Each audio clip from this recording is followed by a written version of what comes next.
Some weeks ago, Doom YouTuber Coincident uploaded a short clip where he tried to blow himself up by launching rockets into a nearby wall, but I don't think he expected this to happen. Wait, what? Oh. So the first two rockets magically went poof, but the third one did collide. Why did the third rocket explode and the first two didn't? Did they somehow clip through the wall?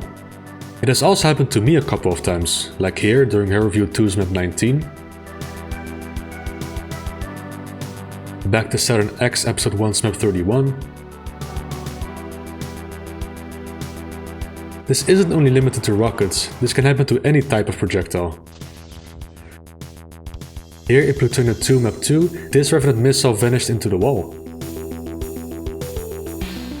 Did you see that? The Revenant missile disappeared.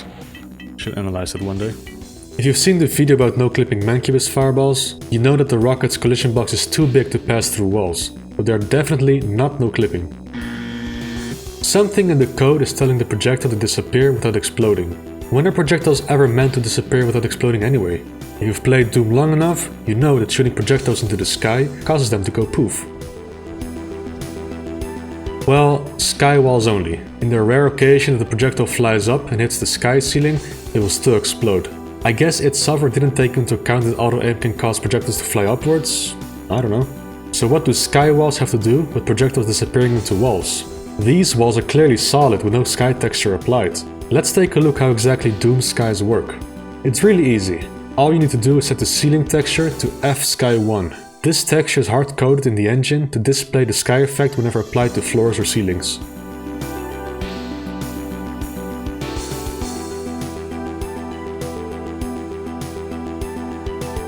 What about sky walls? Do you apply the sky texture there too?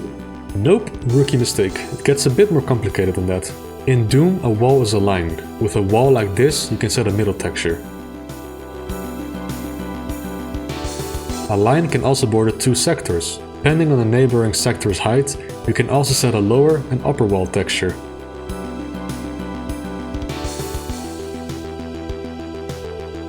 A line like this also holds data that points to the front sector and the back sector. In most map editors, the front side is indicated through a tiny line like here. The mapmaker can decide which side is the front or the back. Doom is coded so when two sectors have different ceiling heights, the upper wall will be rendered as the sky if both sectors have a sky ceiling. Even if the upper wall has a texture, it will still be rendered as the sky. This is referred as a sky hack in the code. This function handles the X and Y movement of entities. Keep in mind that Z is used for the height in Doom, but the vertical trajectory is handled elsewhere. Here it checks if it cannot move anymore, implying it collided with something. Yes, we are a missile. And now we see a special condition here. Hack to prevent missiles exploding against the sky.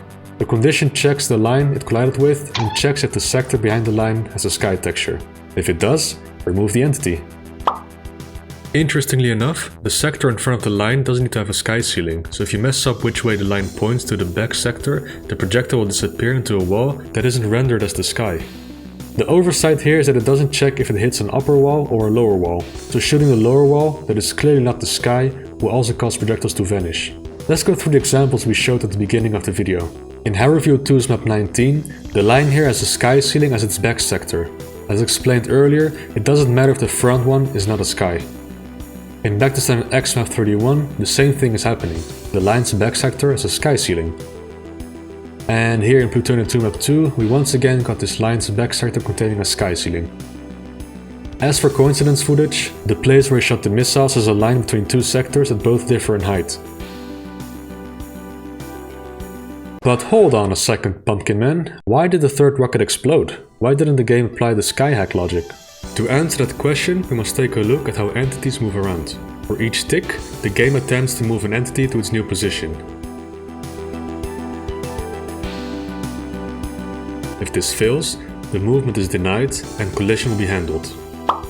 The game uses the entity's origin to determine in which sector the collision will occur. If the origin is here, the game assumes the projectile can collide with an upper wall.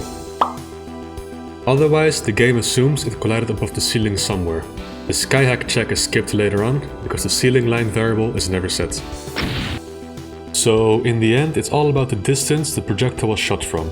Sometimes the collision occurs when the origin is inside the wall, and other times outside. This is why projectiles can still explode when shot into the skywall.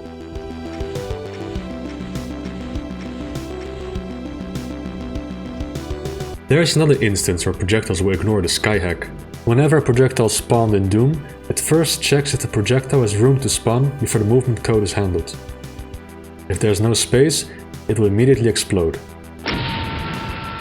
This spawn collision code doesn't handle skies. Is there any way to fix these bugs? You can tweak the code to ensure lower walls do not devour missiles by adding a check that the back sector sky ceiling must be lower than the projectile's Z value.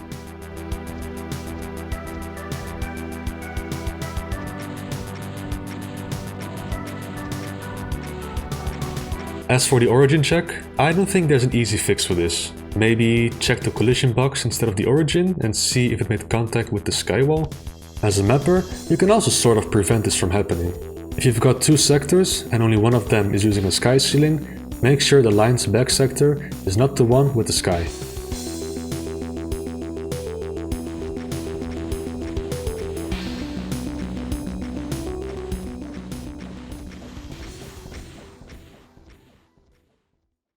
And that's all for this analysis video. Thank you all for watching, hope you learned something new.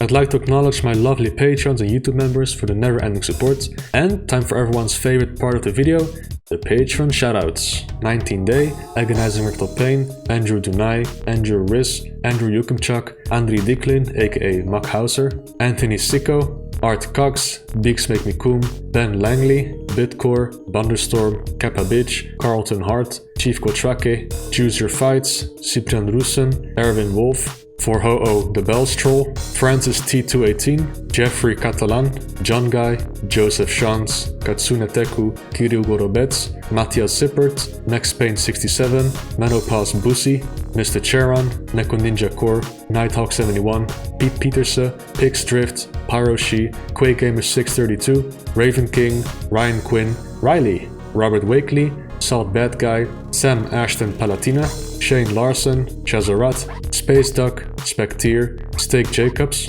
Stephen Bone, Stephen Halustik, Teko Kami, The Hellwalker, Thomas, Tim Gerasimov, Tim Goldberg, Timothy Collar, Turbine 2K5, Victor Rick, Bruce Ace, and Zach Booker. Have a wonderful day, see you in the next one.